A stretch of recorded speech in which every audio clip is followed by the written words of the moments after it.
teman-teman semua, apa kabar?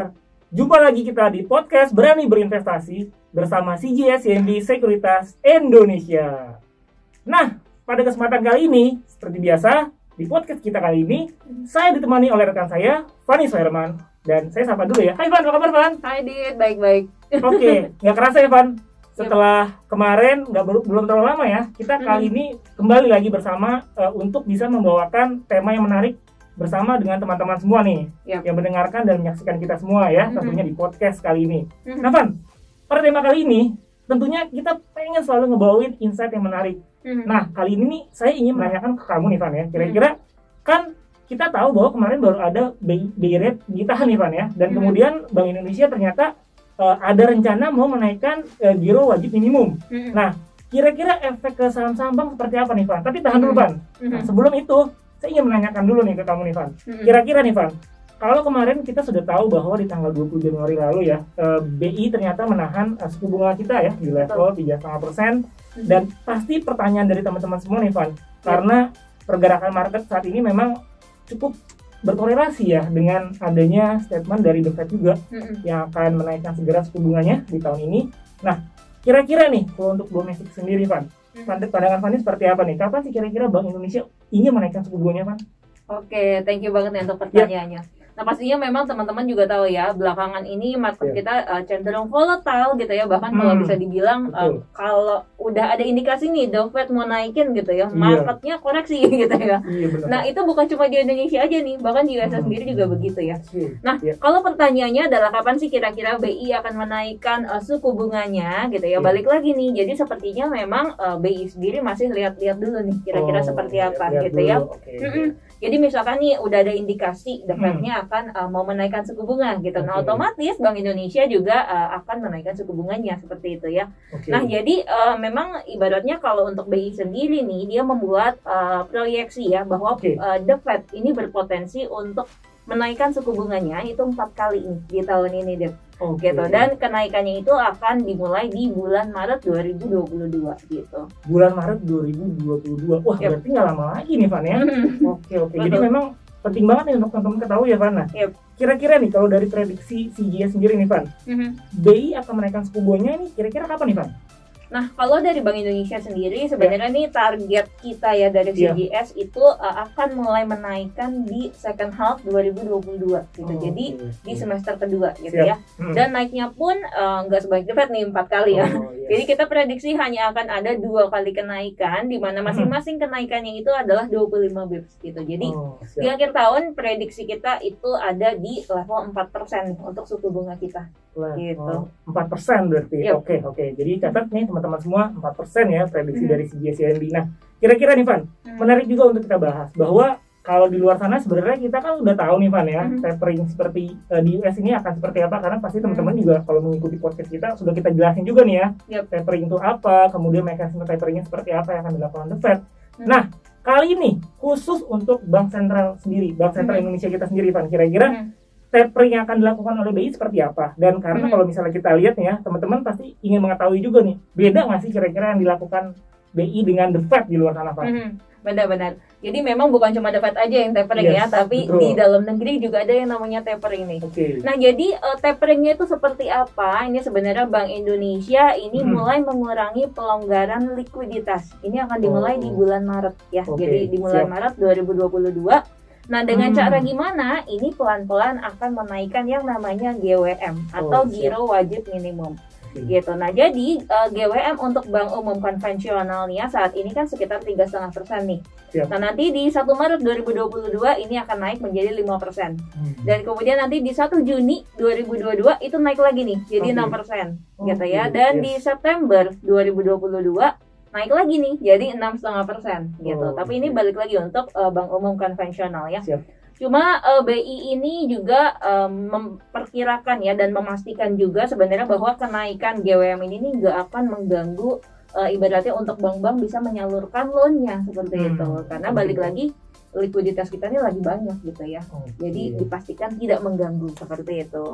Menarik banget nih tadi kalau statement dari Fanny, tidak mengganggu likuiditas dari perbankan. Jadi memang kalau kemarin juga sempat kita juga ngebahas tentang perbankan, teman-teman bisa langsung putar-putar lagi tuh ya podcast kita dan dengerin podcast kita karena kita banyak insight menarik di situ.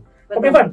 Terkait dengan aturan dari GWM atau Giro Wajib Minimum itu sendiri, Van, untuk bank umum syariah dan unit usaha syariah itu berarti kira-kira akan beda nih, Van ya?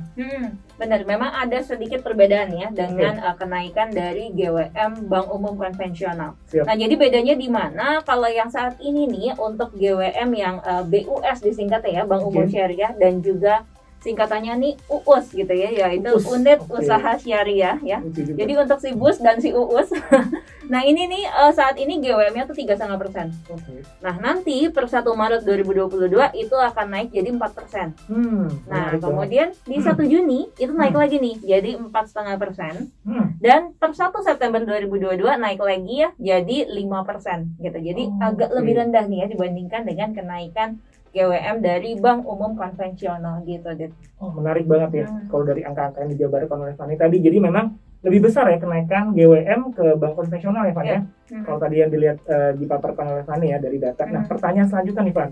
Apa sih efeknya ke saham-saham perbankan kalau misalnya GWM itu naik? Dan apa ini biasanya akan mempengaruhi pemberian kredit dari bank-bank yang juga nanti akan mempengaruhi atau mengurangi NIM mereka sendiri, Van? Oke, thank you. Nah, jadi kalau misalkan kita ditanyain mengenai efeknya gitu ya, pasti sebenarnya kita bisa lihat dari data historical nih. Karena ibaratnya ini bukan yang pertama kali bahwa Bank Indonesia mulai menaikkan GWM gitu ya. Jadi kalau kita lihat nih by historical teman-teman, sebenarnya ini pernah ada kenaikan GWM ya, itu di bulan September 2010 yang lalu. Nah kalau dilihat ketika waktu itu dinaikkan gitu, sebenarnya performa ke saham-saham big cap tuh nggak gede. Gitu. Jadi ibaratnya akan sangat signifikan, dampaknya juga enggak gitu ya kelihatannya ya. Jadi impact ke NIM-nya seperti apa? Seperti yang tadi udah ada tanya ya. Jadi sebenarnya kalau menurut perhitungan kita nih dari CGS-CIMB itu sebenarnya minim ya, yaitu hanya sekitar 3 sampai dengan 10 bips aja efek ke NIM-nya gitu ya. Dan kalau ditanya mana sih yang efeknya itu paling kecil gitu ya terasanya, itu adalah ke Bank BBCA dan juga Bank BRIS. Gitu. Menarik sekali. Dimana efeknya itu kita prediksi itu hanya sekitar 3 bips aja gitu ya. Nah kalau yang paling terdampak gitu ibaratnya ya ke NIM-nya itu yang mana itu adalah BTN dan juga Arto. Gitu. Nah ini efeknya mungkin itu akan berkisar sekitar 10 bips gitu. Nah intinya sebenarnya kita harus cari bank mana nih yang punya tingkat kasa rasio yang tinggi gitu ya, dan juga pendanaan murah yang tinggi, karena ibaratnya kalau dia punya kasa rasio yang tinggi, nah itu dampaknya akan lebih minim nih dibandingkan dengan yang lain gitu. Menarik banget nih. Jadi pembahasan Fani cukup komprehensif sekali nih ya barusan ya mengenai rasio-rasio perbankan dan juga efek-efek terhadap bank-bank itu tadi. Nah, Van, jadi kalau misalnya kita lihat ya ternyata BI juga bilang kali ini tidak ada efeknya ke penyaluran kredit ya. Memang kalau misalnya kita lihat berarti likuiditas kita cukup tinggi ya, Van ya. Dan kalau misalnya kita lihat dari LDR atau loan to deposit ratio ya, kita lihat saat ini 81% ya, kalau dari data November 2021, atau terendah dalam 10 tahun terakhir ya, Van ya. Betul. Bahkan kalau misalkan kita lihat nih, Dit, yang per Desember ya, itu LDR udah turun lagi nih di bawah 80%. Nah, sebenarnya LDR ini rendah ini bisa dilihat dari dua sisi gitu ya. Jadi pertama kalau dari loan nih, otomatis bank itu pasti akan lebih berhati-hati untuk memberikan pinjaman gitu, karena takut ada gagal bayar kan dengan kondisi sekarang ya. Nah otomatis kenapa sih ibaratnya LDR-nya itu cenderung masih agak rendah gitu ya. Sebenarnya kemungkinan nih lebih ke arah depositnya juga lebih tinggi nih dibandingkan dengan loan-nya gitu ya. Nah jadi memang di sini bisa kelihatan nih likuiditas kita tuh lagi cukup banyak seperti itu sih. Menarik banget nih. Nah yang pastinya yang teman-teman sudah pengen tunggu-tunggu dari tadi nih, Van. Tadi kita udah ngebahas mengenai secara umum sektor perbankan dan juga efek dari GWM. Nah kira-kira nih saham-saham pilihan yang menjadi saham-saham pilihan dari CGS-CIMB bisa nggak, Van, di elaborate? Nah, kalau misalkan ditanya nih topik kita apa sih untuk sektor perbankan gitu ya. Jadi teman-teman bisa lihat ada 3 saham nih ya. Yaitu yang pertama BBRI, kemudian kedua itu ada BBNI, dan yang ketiga adalah Mandiri atau BMRI ya. Jadi target price-nya ini masing-masing secara fundamental ya. Untuk BRI itu di level 5.000. Kemudian untuk BNI ini di level 8.710. Dan untuk Mandiri ini target price-nya di 8.300. Gitu, dan semuanya ini masih rating F gitu. Nah kemudian ada juga yang menarik nih mengenai Bank BNI ya. Jadi kalau misalkan teman-teman ngikutin nih berita di koran misalkan gitu ya. Jadi BNI ini nih lagi dalam proses mengakuisisi Bank Mayora teman-teman ya. Dan targetnya itu akan selesai di sekitar bulan Mei 2022 gitu. Nah nanti bank ini nih akan dijadiin bank yang digital gitu, khusus untuk menyasar ke UMKM. Jadi itu yang cukup menarik nih ya untuk BNI. Kayaknya nextnya kita bisa bahas mengenai BNI ya. Oke, Van, menarik banget. Nah, menarik untuk dibahas juga. Selain itu, BNI kalau saya lihat ini kalau dari rating ESG-nya juga meningkat ya, Van ya. Karena kalau nggak salah di tahun 2019 dia ada posisi di B+, dan kemudian di tahun 2020 ada posisi di E- ya, Van ya, saat ini ya, Van, untuk BNI. Benar-benar. Dan kenapa menarik juga untuk kita bahas dari segi ESG ya, karena ibaratnya di tahun ini itu kita proyeksi bahwa saham-saham yang memiliki ESG yang baik itu akan lebih positif harusnya gitu ya, karena tingkat ESG kita tuh harusnya di tahun ini akan membaik, apalagi sejak kita memberlakukan yang namanya pajak karbon gitu ya. Otomatis dari segi-segi emiten nih harusnya ESG-nya akan meningkat seperti itu.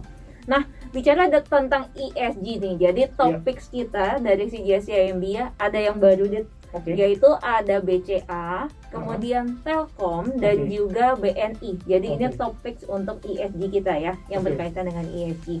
Nah, itu aja sih Dad mungkin untuk hari ini ya. Benar-benar luar biasa ya. Karena ternyata di akhir dikasih bonus juga nih ya. Saham-saham pilihan dari sisi ESG-nya apa saja. Dan memang kita menarik ya, Van, kalau kita melihat ESG itu sendiri ya. Kedepannya akan makin ekspansif, dan tentunya kita tahu sendiri ya, bumi ini harus dilindungi ya, teman-teman semua. Oke, teman-teman semua, itu tadi podcast Berani Berinvestasi bareng CGS CIMB Sekuritas Indonesia. Tentunya teman-teman bisa mendapatkan banyak sekali insight yang sudah tadi kita bahas bersama Fanny juga ya, terkait dengan data dan juga saham-saham apa yang menarik. Makanya sayang banget kalau misalnya teman-teman nggak dengerin dan nggak ulang-ulang lagi podcast dari kita, karena tentunya kita ngelihatnya secara jangka panjang ya, Van, ke depannya. Betul. Dan oke, Van, mungkin itu saja. Semoga teman-teman yang mendengarkan dan melihat podcast kita juga selalu diberikan kesehatan ya, Van ya. Betul. Karena kita juga masih dalam kondisi seperti sekarang ini ya. Jadi kita butuh semangat dan juga kesehatan selalu yang dijaga. Mungkin Fanny mau menambahkan untuk teman-teman? Enggak, itu aja sih ya. Oke, Fanny sehat-sehat selalu ya. Ya, sama-sama. Kita semua sehat-sehat selalu, betul. Dan sampai jumpa lagi teman-teman semua di podcast Berani Berinvestasi bareng CGS CIMB Sekuritas Indonesia. Bye-bye. Bye-bye.